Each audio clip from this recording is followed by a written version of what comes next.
ನಾವು ಯಾರನ್ನು ವೈಯಕ್ತಿಕವಾಗಿ ಉದ್ದೇಶಪೂರ್ವಕವಾಗಿ ಟಾರ್ಗೆಟ್ ಮಾಡೋದ್ರ ಯಾವುದೋ ಅಂಶ ಇಲ್ಲ. ಇಲ್ಲದಾಗತ್ತೆ. ನಮ್ಮ ಉದ್ದೇಶ ಒಂದೇ, ರೈತರ ಹಿತ ಕಾಪಾಡಬೇಕು ಅಂತ ಒಂದು ಮುಖ್ಯವಾದಂಥ ಉದ್ದೇಶ. ನೀವು ತಾವು ಹೇಳ್ದಂಗೆ ಇವತ್ತು ದಾವಣಗೆರೆ ಜಿಲ್ಲೆ ಇರ್ಬೋದು, ಸರ್ಕಾರ ರಾಜ್ಯದಲ್ಲೇ ಇರ್ಬೋದು, ಗೊಬ್ಬರದ ಅಭಾವ ಇಲ್ಲ. ಸಫಿಷಿಯಂಟ್ ಕ್ವಾಂಟಿಟಿ ರಸಗೊಬ್ಬರ ಎಲ್ಲ ಕಡೆ ಇದೆ. ನಾವು ಅದ್ರ ಬಗ್ಗೆ ಪ್ರಸ್ತಾಪ ಮಾಡಲ್ಲ. ಇಲ್ಲಿ 1 ಪಾಯಿಂಟ್ ಪ್ರೋಗ್ರಾಮ್ ಇಷ್ಟೇ. ಸಫಿಷಿಯಂಟ್ ಗೊಬ್ಬರ ಇದೆ, ಎಲ್ಲ ಇದೆ. ಇಲ್ಲಿ ರೇಟ್ ತಾವು ಹೇಳ್ದಂಗೆ ರೇಟ್ ಬೇರೆ. ನಿಮ್ಮ ಪ್ರೈಸ್ ಲಿಸ್ಟ್ ಇದೆ. ನಾನು ರೈತನಾಗಿ ಸತ್ಯ ಹೇಳ್ತೀನಿ. ಅವರಿಗೆ ನನಗೂ ಅದರ ಅನುಭವ ಇದೆ. ಟ್ರಾನ್ಸ್ಪೋರ್ಟೇಷನ್ ಸ್ವಲ್ಪ ಖರ್ಚು ಅವ್ರಿಗೆ ಬರ್ತಾರೆ, ನಾವಿಲ್ಲ ಅಂತ ಹೇಳೋದು. ಸೊ ಅದನ್ನ ಇಟ್ಕೊಂಡು ಅವರು ಒಂದು ಮಿನಿಮಮ್ ರೈಟ್ ಅನ್ನೋದು ಕೊಡಬೇಕು. ಏನದೆ ನಿಮ್ಮ ಬೋರ್ಡ್ ಅಲ್ಲಿ ಅದು ಗೊತ್ತಾಗ 2025-26 ಮುಂಗಾರು ಅಂತ ನಿಮ್ಮ ಇಲಾಖೆಯಲ್ಲಿ ಹೊನ್ನಾಳಿ ಮತ್ತೆ ನ್ಯಾಮತಿ ತಾಲೂಕಿನಲ್ಲಿ ಎಷ್ಟು ಡೀಲರ್ಸ್ಗಳಿದ್ದಾರೆ ಅಂತ ನಿಮ್ಮ ಅಂಡರಲ್ಲೇ ಬರುತ್ತೆ. ಈ ಮುಂಗಾರು ಪ್ರಾರಂಭ ಆದಾಗ ಯಾವ್ಯಾವ ಡೀಲರ್ ಸುಮಾರು ಕಂಪನಿಗಳಿರ್ತವೆ. ಕಂಪನಿ ವೈಸ್ ವೇರಿಯೇಷನ್ ಇರುತ್ತದೆ. ನಾನು ಕ್ವಶನ್ ಮಾಡುತ್ತಿಲ್ಲ. ಸೊ ಆ ಕ್ವಶನ್ ಮೇಲೆ ನೀವು 10 ಕಂಪನಿಗಳು ಯಾರ್ಯಾರು ಜನರೇಟ್ ಆಗುತ್ತೆ ಅಂತ ಮಾಹಿತಿ ಇರುತ್ತೆ. ಕಂಪನಿ ಆಯಾ ಡೀಲರ್ಗಳು ಎಷ್ಟು ಪರ್ಚೇಸ್ ಮಾಡಿದ್ದಾರೆ ಅನ್ನೋದು ತಮಗೆ ಮಾಹಿತಿ ಇರಲ್ವಾ? ಇಲಾಖೆಗೆ ಮಾಹಿತಿ ಇರಲ್ವಾ? ಯಾವ ಒಬ್ಬ ನಾನು ಕರಿಬೋದು, ನಂದು ಒಂದು ಡೀಲರ್ಶಿಪ್ ಇದೆ. ನಾನು ಮುಂಗಾರು ಪ್ರಾರಂಭ ಆದ ತಕ್ಷಣವೇ ತಾವು ಇಲಾಖೆ ಹೇಳುತ್ತೆ ರೈತರಿಗೆ ಯಾವುದೇ ಕಾರಣಕ್ಕೂ ತೊಂದರೆ ಆಗಬಾರ್ದು, ಮುಂಜಾಗೃತವಾಗಿ ಎಲ್ಲ ರಸಗೊಬ್ಬರಗಳನ್ನ ತಾವು ಮುಂಜಾಗ್ರತೆಯಲ್ಲಿ ತಂದು ಇಟ್ಕೊಡಿ, ರೈತರಿಗೆ ಯಾವುದೇ ತೊಂದರೆ ಆಗಬಾರ್ದಂತಕ್ಕಂಥದ್ದು ತಮ್ಮ ಉದ್ದೇಶ, ಘನ ಉದ್ದೇಶ ನಾವು ಅದನ್ನ ಮಾಡಲ್ಲ. ಆ ಉದ್ದೇಶ ಇಟ್ಕೊಂಡು ಡೀಲರ್ಗಳು ಯಾವ್ಯಾವ ಕಂಪನಿ ಬೇಕಾ ಆ ಗೊಬ್ಬರ ಅವ್ರ ರಿಕ್ವೈರ್ಮೆಂಟ್ ಏನೇನಿರುತ್ತೋ ಅದನ್ನ ತಂದು ಅವರು ಮುಂಗಡವಾಗಿ ತಂದು ಇಟ್ಕೊಳ್ತಾರೆ. ಆ ತಂದು ಇಟ್ಕೊಳ್ಳುವಾಗ DAP, ಪೊಟ್ಯಾಶು 17 ಯಾವ್ಯಾವ ಗೊಬ್ಬರಗಳಿರುತ್ತೆ, 8 ಕಂಪನಿಗಳು ಗೊಬ್ಬರ ಇರುತ್ತೆ. ಕಂಪನಿಯಿಂದ ಇನ್ವಾಯ್ಸ್ ಆಗತ್ತೆ. ಅವ್ರಿಗೆ ಇನ್ವಾಯ್ಸ್ ಆದ ತಕ್ಷಣ ಇಂತಿಂತ ಡೀಲರು ಇಷ್ಟಿಷ್ಟು ಟನ್ ಇಂತಿಂತ ಗೊಬ್ಬರ ತಂದಿರ್ತಾರೆ ಅನ್ನೋದು ಇಲಾಖೆಗೆ ಮಾಹಿತಿ ಇರಲ್ವಾ?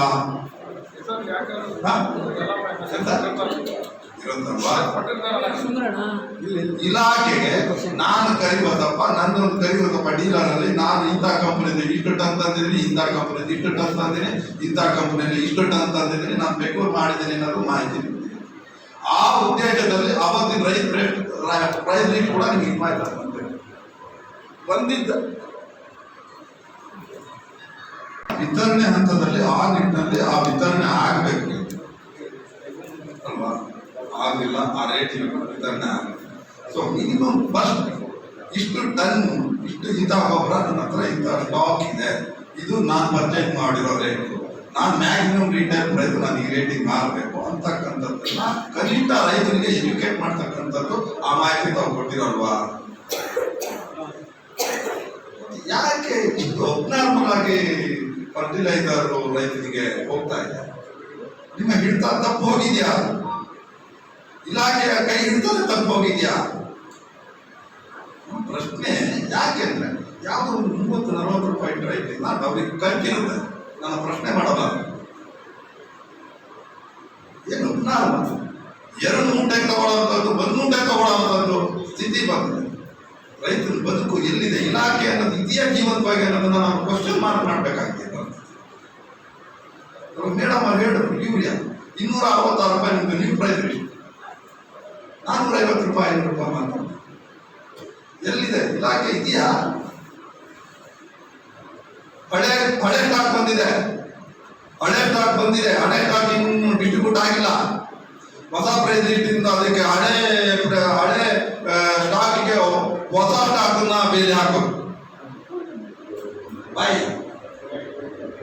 ಏನಿದು? ಈ ಪರಿಸ್ಥಿತಿನಲ್ಲಿ ರೈತನ ಬದುಕು ಹಸನಾಗಲಿಕ್ಕೆ ಸಾಧ್ಯ? ಆಯ್ತು, ಬನ್ನಿ ನೀವು ಹೊಸ ಪ್ರೈಸ್ ಲಿಸ್ಟ್ ಬಂತು, ಹಳೆ ಪ್ರೈಸ್ ಲಿಸ್ಟ್ ಹಾಕಿ ಹೊಸ ಸ್ಟಾಕ್ನ ಬೆಲೆ ಹಾಕೋ. ನೀವು ಬಂದಿರ್ತೀರಿ ಹೊಸ ಸ್ಟಾಕ್ ಡೇ ಲೆಕ್ಚರ್ ಇರ್ಲೇಬೇಕಲ್ಲ, ಟ್ಯಾಲಿ ಆಗ್ಬೇಕಲ್ಲ. ಎಷ್ಟು ಡೇಲ್ ಆಗಿದೆ? 1 ತಾರೀಕು ತಾವು ಇಲಾಖಾವಾರ ಚರ್ಚೆ ಆಗಿದೆಯಾ? ಎಲ್ಲ ಆಗಿದೆ. ಹಂಗೆಲ್ಲ ಆಗಿದ್ದಿದ್ರೆ ಅಷ್ಟು ಕಡಿವಾಣ ಮಟ್ಟಕ್ಕೆ ಯಾಕೆ ಹೋಗ್ತಾ ಇತ್ತು?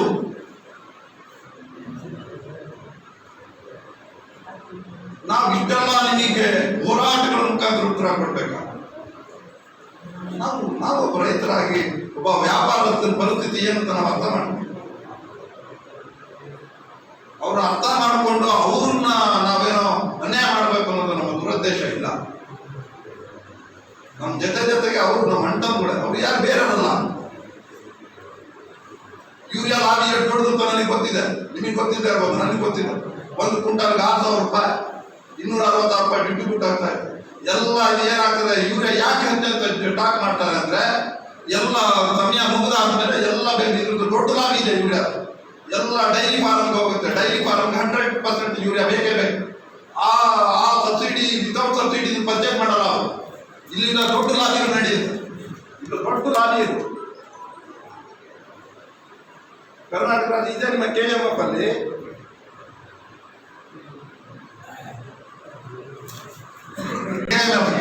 ದಿನಕ್ಕೆ 55-60 ಕ್ವಿಂಟಲ್ ಬೇಕು.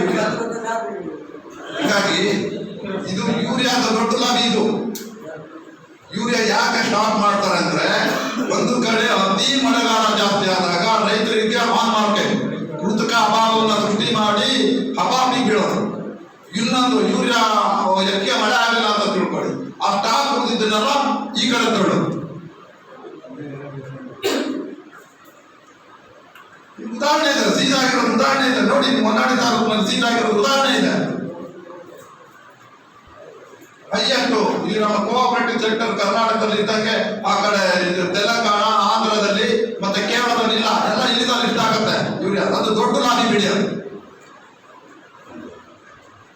ನಾನು ಅದನ್ನೆಲ್ಲ ಹೇಳೋದು ಯಾಕಂದ್ರೆ, ಒಂದು ಸೆಂಟ್ರಲ್ ಗೌರ್ಮೆಂಟ್ 6,000 ರೂಪಾಯಿ ಕೊಡುತ್ತೆ ಸಬ್ಸಿಡಿ.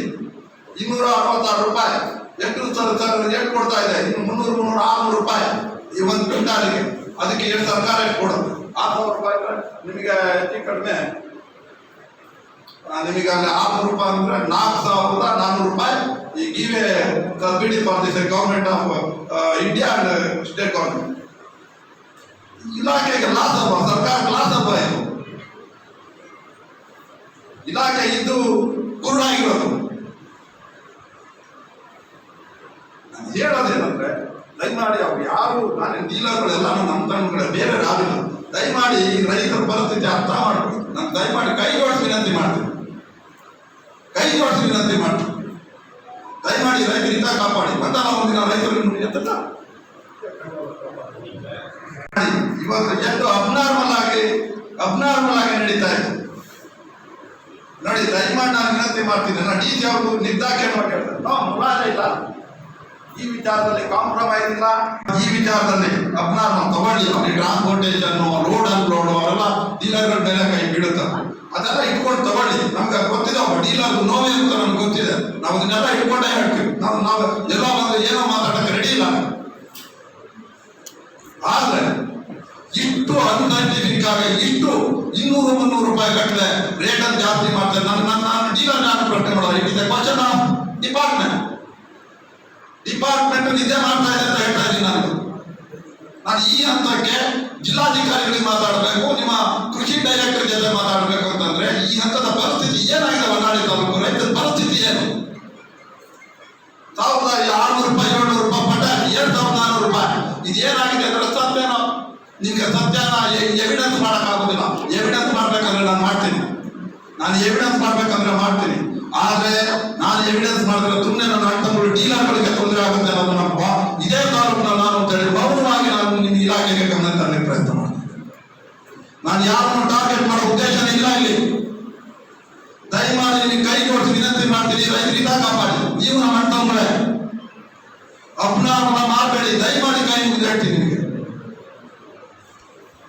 ನನಗೆ ಗೊತ್ತಿದೆ ಏನೇನು ನಡೀತಾ ಇದೆ, ಎಲ್ಲೆಲ್ಲಿದೆ, ಏನೇನು ಆಗ್ತಾ ಇದೆ. ಹೊಸ ಗೋಡನಲ್ಲಿ ಹಳೆ ಸ್ಟಾಕ್ ಎಲ್ಲ ಇಟ್ಬಿಟ್ಟು ಈ ಹೊಸ ಸ್ಟಾಕ್ ಅನ್ನ ಅದ್ರ ಮೇಲೆ ಇಟ್ಟಿರೋದು ಎಲ್ಲ ಕೊಡ್ತೀನಿ. ನಾನು ನಿಂತು ಫೋಟೋ ಸಮೇತ ಕೊಡ್ತೀನಿ ನಿಮಗೆ. ಹೋಗೋಣ, ಈಗ ಗೋಡನಿಗೆ ಹೋಗೋಣ. ನಾನು ಕರ್ಕೊಂಡು ಹೋಗ್ತೀನಿ ನಿಮಗೆ. ಯಾಕೆ ಹೇಳ್ತಾ ಇದ್ದೀನಿ, ಬೇಜಾರಾಗ್ಬೇಡಿ. ನನಗೆ ನೋವಾಗ್ತಾ ಇದೆ. ಅಲ್ಲ ನಿಮಗೆ ನಾನು ಪ್ರೂವ್ ಮಾಡಬೇಕು ಅಂತ ಅಂದಾಗ ಸರ್ ಅದನ್ನೇ ನಾನು ಕ್ವಶನ್ ಮಾಡ್ತೀನಿ, ಏನೇನು ನಡೀತಾ ಇದೆ ಅಂತ ನಾನು ಗಮನ ತರಲಿಕ್ಕೆ ಬಯಸ್ತಾ ಇದ್ದೀನಿ. ದಯಮಾಡಿ ನನಗೆ ಎಲ್ಲ ಗೊತ್ತಿದ್ರು ನಾನು ಯಾರ ಹೆಸರು ಹೇಳ್ತಾ ಇಲ್ಲ ಇಲ್ಲಿ, ನನಗೆ ಬೇಡ ಅದು. ನಾನು ಯಾರನ್ನು ಟಾರ್ಗೆಟ್ ಡೀಲರ್ ನೋವು ಮಾಡೋ ಉದ್ದೇಶ ಇಲ್ಲ. ನಾನು ಈಗೂ ನಿಮಗೆ ಕೈ ಮುಗಿದು ವಿನಂತಿ ಮಾಡ್ತೀನಿ, ದಯಮಾಡಿ ಅಂತ ಕೆಲಸ ಮಾಡಬೇಡಿ, ರೈತರಿಗೆ ಅಂತ ತೊಂದರೆ ಕೊಡಬೇಡಿ. ನಾವೇ ಓಪನ್ ಆಗಿ ಹೇಳ್ತಾ ಇದ್ದೀವಿ, ನಿಮ್ಗೆ ಏನೇನು ಟ್ರಾನ್ಸ್ಪೋರ್ಟೇಷನ್ ಏನೇನು ಬರುತ್ತೆ, ಹೆಂಗೆ ಆಗ್ತಾ ಇದೆ ಅದನ್ನೆಲ್ಲ ಇಟ್ಕೊಂಡು ನೀವು ಮಾಡಿ, ನಮ್ಗೆ ಬೇಜಾರಿಲ್ಲ. TFPMC ಹೊನ್ನಾಳಿ ಅವರು ಎಲ್ಲರನ್ನು ಅವ್ರು ತರ್ತಾ ಇಲ್ಲ, ಗೊಬ್ಬರ ಮಾಡ್ತಾ ಇಲ್ಲ, ಅವ್ರು ಯಾವ ಏಜೆನ್ಸಿಗೆ ಮಾರ್ಕೊಳ್ತಾ ಇದ್ದಾರೆ ಗೊತ್ತಿದೆ ನಮಗೆ. ಎಲ್ಲಿದ್ದಾರೆ TFPMC ಸೆಕ್ರೆಟರಿ ಎಲ್ಲಿದ್ದಾರೆ? ಹೊನ್ನಾಳಿ ರೈತರಿಗೆ ಗೊಬ್ಬರ ಕೂಡ ಕಡಿಲ್ಲ, ಇವರು ಲಾಭಕ್ಕೆ ಏಜೆನ್ಸಿಗಳಿಗೆ ಮಾಡ್ಕೊಡ್ತಾರೆ. ಏನ್ರಿ ಇದು? ಎಷ್ಟು ದಿನ ಬದುಕ್ತೀವಿ? ಇಷ್ಟು ಈ ಮಟ್ಟಕ್ಕೆ ಇಳಿದು ಹಣ ಮಾಡುವಂಥದ್ದು ಅವಶ್ಯಕತೆ ಇದೆಯಾ? ಈ ಬದುಕಲ್ಲ ಇಟ್ಟಿದೆಯಾ?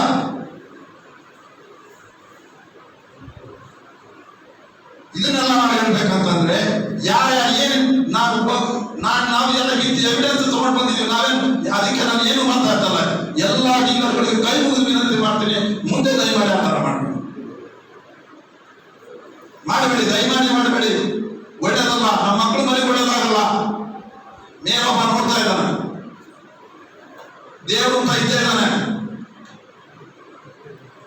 ದೇವರನ್ನ ಧರ್ಮಕ್ಕಾದ್ರೂ ಹೆದರಿ, ದೇವರಿಗಾದ್ರೂ ಹೆದರಿ. ನಮ್ಮ ಬದುಕನ್ನ ಯಾರು ಅನ್ನದಾತರು ಅವ್ರಿಗೆ ಏನು ಗೊತ್ತಿಲ್ಲ, ಅಲ್ಲಿ ಮುಂದ್ರು ಅವ್ರಿಗೆ ಗೊಬ್ಬರ ಸಿಕ್ಕರೆ ಸಾಕು ಅನ್ನೋದು ಅಷ್ಟೇ ಯೋಚನೆಯಲ್ಲಿ ಇರುತ್ತೆ. ನನ್ಗೆ ಎಲ್ಲವೂ ಗೊತ್ತಿಲ್ಲ ನೋಡಿ, ಹೊಸ ಸ್ಟಾಕ್ ಹಳೆ ಸ್ಟಾಕ್ ಇಟ್ಟಿರೋದು ನಾನು ಪ್ರೂವ್ ಮಾಡ್ತೀನಿ, ನನ್ಗೆ ಗೊತ್ತಿದೆ. ದಯಮಾಡಿ ಇಂಥದನ್ನ ನಾನು ಎಳೆಯಕ್ಕೆ ಹೋಗೋದಿಲ್ಲ, ಸಾಕಷ್ಟು ಇದ್ದಾವೆ. ದಯಮಾಡಿ ನಮ್ಮ ರೈತರುಗಳಿಗೆ ನೇಮ್ ಬೋರ್ಡ್ ಹಾಕಿ ಇಂಥ ಗೊಬ್ಬರ ಇಟ್ಟು ಮ್ಯಾಗೆ ಒಂದು ಹೇಳ್ಕೊಳ್ಳಿ, ನೋಡಪ್ಪ ಟ್ರಾನ್ಸ್ಪೋರ್ಟೇಷನ್ ಬರುತ್ತೆ, ಇಷ್ಟಿಷ್ಟೆಲ್ಲ ಖರ್ಚಿದ್ದಾವೆ, ನಾವು ಇಷ್ಟಕ್ಕೆ ಮಾಡ್ತೀವಪ್ಪ, ನೀವು ಸಹಕಾರ ಕೊಡಿ. ಕೇಳ್ರಿ, ಕೊಡ್ತಾರೆ. ಯಾರು ಈ ದೇಶದ ರೈತ ಕೊಟ್ಟವ್ರು ಯಾರು ಅದನ್ನು ಬೇಡಿಲ್ಲ, ಕೊಡ್ತಾನೆ. ಆದ್ರೆ ಅವನು ತೆರೆ ಮೇಲೆ ಪಾದ ಇಡೋಂತ ಕೆಲಸ ಮಾಡಿದ್ರೆ ನಿಮ್ ತೆರೆ ಮೇಲೆ ಪಾದ ಇಡೋದು ಕಾಯಿದೆ. ನಾವೇನು ಅಧಿಕಾರಿಗಳಿಗೆ ಸುಮ್ಮನೆ ಬಿಡಲ್ಲ, ಇನ್ಮೇಲೆ ರಾತ್ರಿ ನಿದ್ದೆ ಮಾಡಕ್ ಬಿಡಲ್ಲ. ವಿಶ್ವನಾಥ್ ಸಾಹೇಬ್ರೆ, ಇವತ್ತೆಲ್ಲ ನಾನು ಹೇಳಕ್ ಹೋಗಲ್ಲ.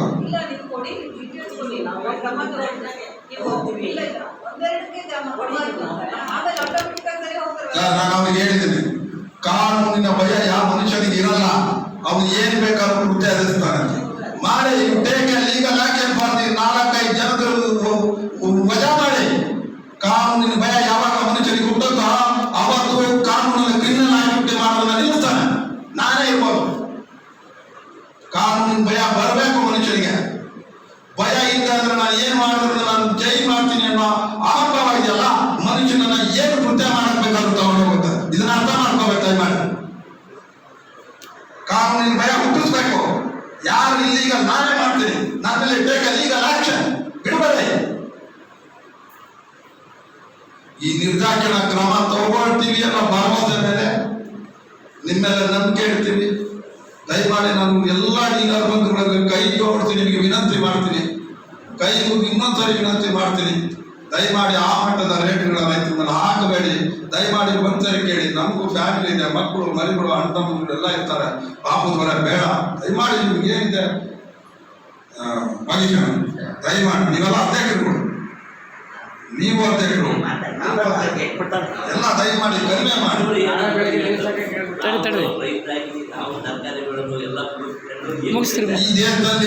ಈ ದೇಶದಲ್ಲಿ 224 MLA ರೈತರ ಮಕ್ಕಳೇ.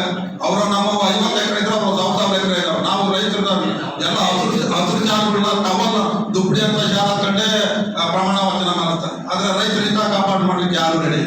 ಆ ಕಾರಣಕ್ಕೆ ನಾವು ವಿನಂತಿ ಮಾಡೋದಿದ್ರೆ ದಯಮಾಡಿ ಅದು ಆಗಬಾರ್ದು ಅಂತೇಳಿ ನಾನು ವಿನಂತಿ ಮಾಡ್ತಾ ನಾನು ಮಾತು ಮುಗಿಸ್ತೇನೆ.